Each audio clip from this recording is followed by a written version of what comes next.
പ്രിയ പ്രേക്ഷകർക്ക് സ്വാഗതം. ഇത് ഫുട്ബോൾ ലോകം. ഇന്ന് രാവിലെ ഇന്ത്യൻ സമയം 12:30-ക്കായിരുന്നു ഇന്റർ മിലാനും FC ബാഴ്സലോണയും തമ്മിലുള്ള ചാമ്പ്യൻസ് ലീഗിലെ സെമിഫൈനൽ മത്സരത്തിലെ രണ്ടാം പാദ മത്സരം നടന്നത്. എന്നാൽ രണ്ടാം പാദ മത്സരത്തിൽ ബാഴ്സലോണയ്ക്ക് ഒരു തോൽവിയാണ് ഏറ്റുവാങ്ങേണ്ടി വന്നത്. 3-4 ഗോളുകൾക്കായിരുന്നു ബാഴ്സലോണയുടെ തോൽവി.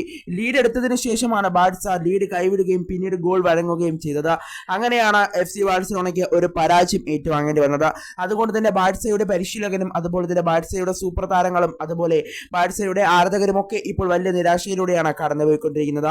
എന്നാൽ ബാഴ്സലോണയ്ക്ക് വേണ്ടി മികച്ച പ്രകടനം നിലവിൽ നടത്തിക്കൊണ്ടിരിക്കുന്ന ബാഴ്സയുടെ സൂപ്പർ താരമായ റാഫീഞ്ഞ ഇപ്പോൾ ചില കാര്യങ്ങൾ തുറന്നു പറയുന്നുണ്ട്. എന്നാലും അദ്ദേഹത്തിന്റെ വാക്കിലേക്ക് കടക്കും മുമ്പ് നമ്മുടെ ചാനൽ കണ്ടുപോകുന്ന ഏകദേശം 80% പേരും ചാനൽ ഇവരെയായിട്ടും ഒന്നും സബ്സ്ക്രൈബ് ചെയ്തില്ല. നമ്മുടെ ചാനൽ ഇനി 1K തന്നെ ഇനി വെറും 150 സബ്സ്ക്രൈബേഴ്സിന് കുറവ് മാത്രമേ ഉള്ളൂ. അതുകൊണ്ട് തന്നെ പറ്റുന്നവരെല്ലാവരും ചാനൽ ഒന്ന് സബ്സ്ക്രൈബ് ചെയ്തേക്കുക. അപ്പോൾ നമുക്ക് ഇതിനെ വീഡിയോയിലേക്ക് കടക്കാം. ഏതായാലും ആരാധകരുടെ റാഫീഞ്ഞ ഇപ്പോൾ ചില കാര്യങ്ങൾ തുറന്നു പറയുന്നുണ്ട്.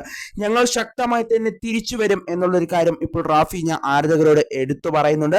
കൂടാതെ ബാഴ്സയുടെ ഈ ജേഴ്സി ധരിക്കുന്നതിൽ ഞാൻ കൂടുതൽ അഭിമാനിക്കുന്നു എന്നുള്ളൊരു കാര്യമാണ് അദ്ദേഹം പറയുന്നത്. അതുകൊണ്ട് തന്നെ നമ്മൾ ശക്തമായി തന്നെ തിരികെ വരും എന്നുള്ളൊരു കാര്യം അദ്ദേഹം പറയുന്നുണ്ട്. ആരാധകർ കൂടെ ഉണ്ടായിരുന്നാൽ മതി, നമ്മൾ ശക്തമായി തന്നെ തിരികെ വരും എന്നുള്ളൊരു കാര്യമാണ് അദ്ദേഹം ഇപ്പോൾ കണ്ണീരോടെ തന്നെ നിലവിൽ പറയുന്നത് എന്ന് വേണം പറയാനായിട്ട്. എന്തായാലും അദ്ദേഹം മത്സരത്തിന് ശേഷമൊക്കെ വളരെ സങ്കടത്തിലായിരുന്നു താരം. പിന്നീട് കളിക്കളത്തിൽ നിന്നൊക്കെ മടങ്ങിയത് അദ്ദേഹം കരയുന്ന കാഴ്ച വരെ നമുക്ക് കാണാനായിട്ട് സാധിച്ചിരുന്നു.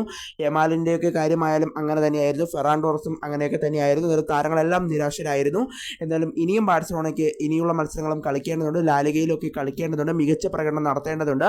എന്തായാലും ഇനിയുള്ള ബാഴ്സയുടെ മത്സരങ്ങളിലൊക്കെ മികച്ച പ്രകടനം തന്നെ ബാഴ്സയ്ക്ക് നടത്താൻ സാധിക്കുമെന്ന് തന്നെയാണ് ആരാധകരും നിലവിൽ പ്രതീക്ഷിക്കുന്നത്. ഏതായാലും ശക്തമായി തന്നെ തിരിച്ചു വരും എന്നുള്ളൊരു ഉറപ്പ് ആരാധകർക്ക് ഇപ്പോൾ ബാഴ്സലോണയുടെ സൂപ്പർ താരമായ റാഫീഞ്ഞ നിലവിൽ നൽകുന്നുണ്ട്.